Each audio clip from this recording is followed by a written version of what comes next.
speak to a woman here who is the great congresswoman from Florida, and she's just back from the border 24 hours ago. Her name is Kat Cammack, and we'll welcome her in right now, John. Her name is, again, Kat Cammack. Good morning, Congresswoman Cammack.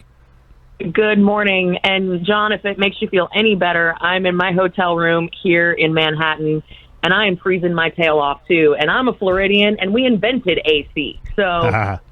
Go. I'll tell you, it was good to see you yesterday at dinner, and it was good to have you on our 5 o'clock show yesterday.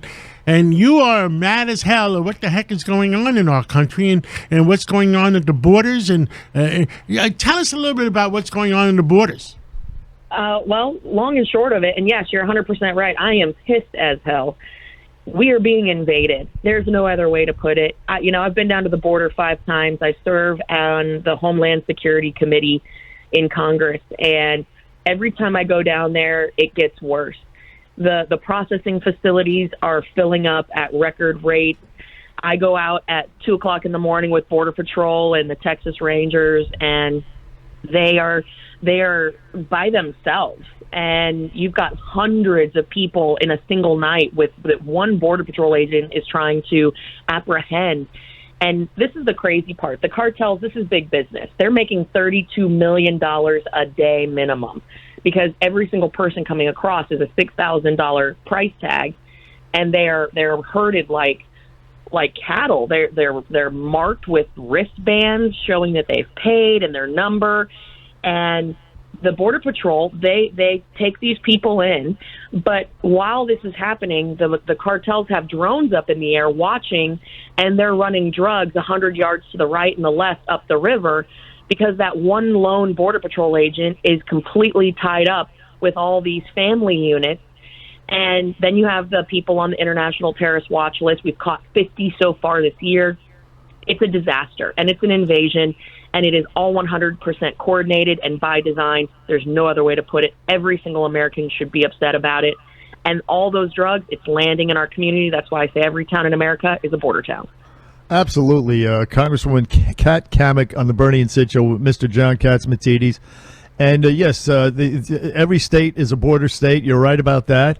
And this, just like the gas price crisis that we have going on, this was completely avoidable. This is self-inflicted by this administration. They won't do anything about it. Do you think it's intentional, Congresswoman Cammack, on the part?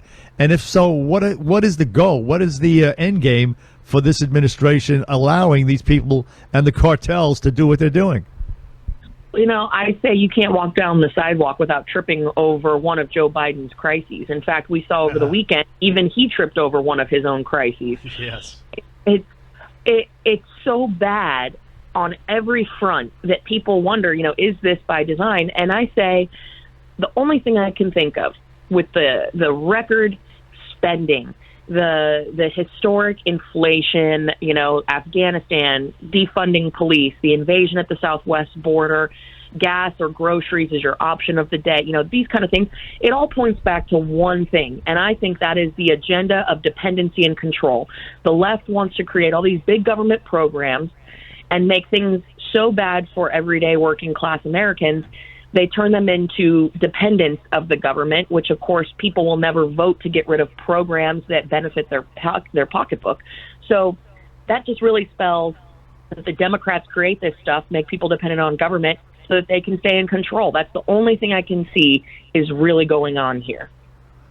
Do you think Joe Biden is in control, Congresswoman Cammack? Do you think he's being handled and being told what to do? Because these are essentially, again, I mentioned suicidal, but it seems to be a direct trajectory towards socialism and towards Venezuela-style government, despite the fact that the Venezuelan people were eating their shoes towards the end. In fact, right now, they're a disaster right now. They were the richest country on earth with all the oil, as we were energy independent, but now we're falling apart. Again, do you think Joe Biden is in control, or it's other people handling him?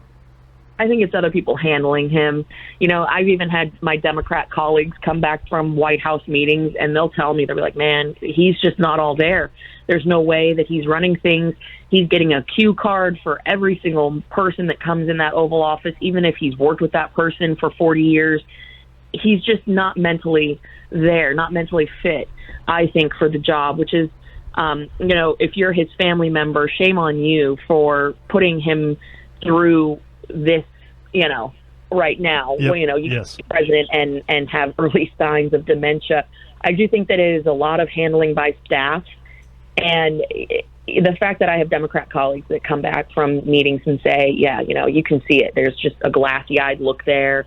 That's really dangerous. If it wasn't so sad, it would be funny.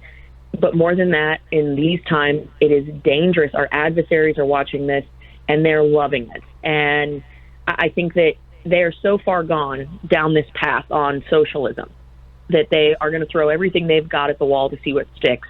Heck, I sit on the select committee for the economy, which is Nancy Pelosi's jewel committee, where she and AOC and Jayapal were going to lay out for 2 years why socialism would work in America. And every hearing, we have absolutely destroyed their arguments left, right, and center. In fact, this last couple of days, we had the first congressional hearing on the border, like the location on the border, where the Democrats showed up. And all we did was kept talking about the border. Oh, you want economic development in your backyard here along the border in these communities? Secure the border. No one's going to build where you've got, international terrorists coming through. And they just kept saying, well, that's the problem. We can't, it's not a border crisis. There's no border crisis. We need more money from the government. That's what they kept saying. It was embarrassing. Wow. So listen, back to your trip to the border. The Border Patrol agents have to be so demoralized at this point.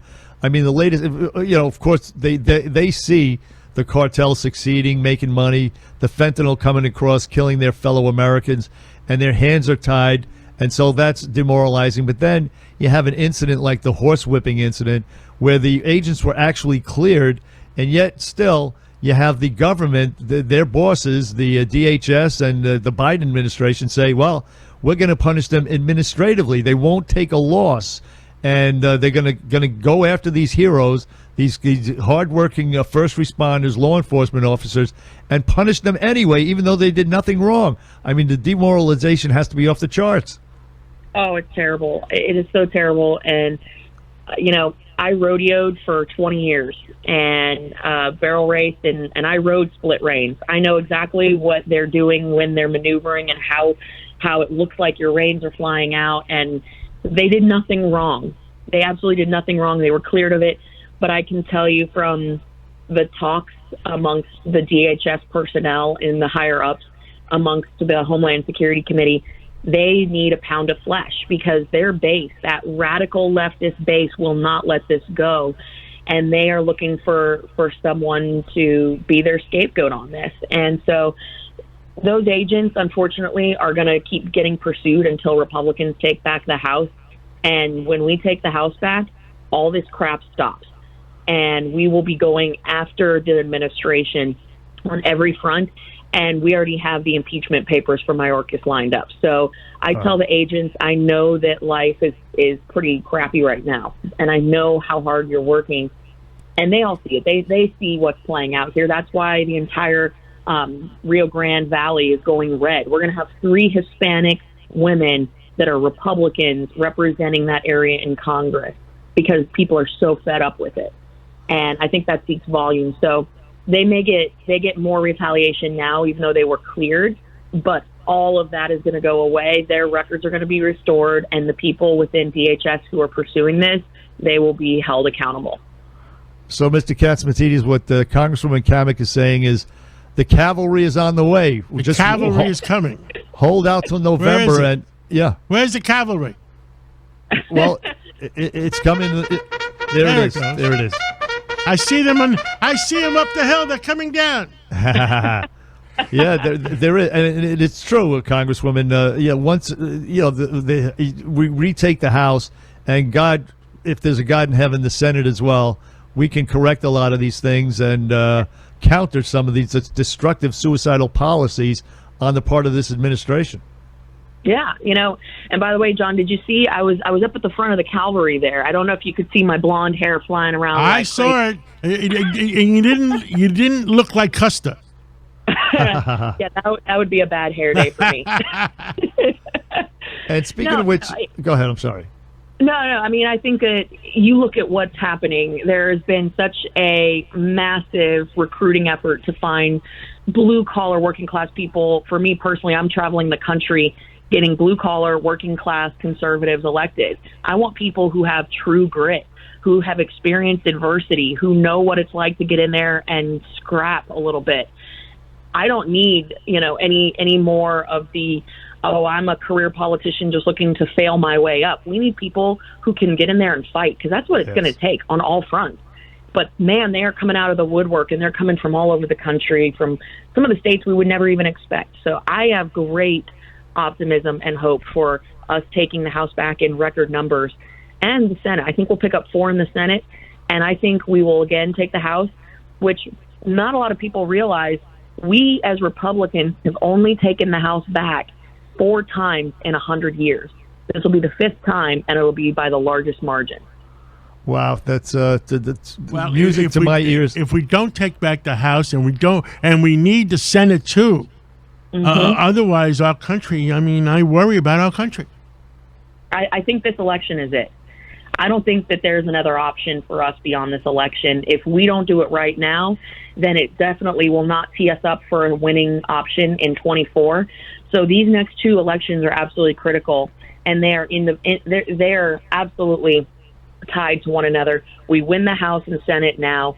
We show and prove to the American people we're ready to get to work, do the things we said we were going to do, stop the infighting, and that tees up 24, where we will take back the damn White House and get all this crap that Biden and company Stop the invasion. Stop the invasion. We are being invaded, and I believe in immigration, but we got to know who's coming and going, and right now we don't know who's coming and going.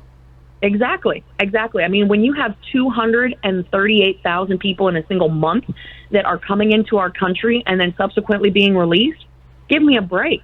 Tell me that's not putting all kinds of pressure on the social service system within communities across America. And it's a joke. There is no turning people away right now. Of that 238,000 that came across illegally, that doesn't even include the gotaways. And the gotaways are the ones that really should be panicking people. These are sex offenders, violent criminals, gang members. They've got the drugs on them. This is hell. In my district in Florida, they keep finding bricks of fentanyl with the stamp of a border cartel on it. There's been enough fentanyl to kill every man, woman, and child in the United States come across this border and be apprehended in just a single year.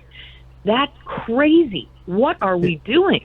It is infuriating, Congresswoman Cammack. It is absolutely maddening that this administration is allowing that. And this guy Mayorkas, yes, impeach him and throw him in Guantanamo for the damage and destruction and the death he's causing with this open border and the people taking fentanyl, dying in the tens of thousands.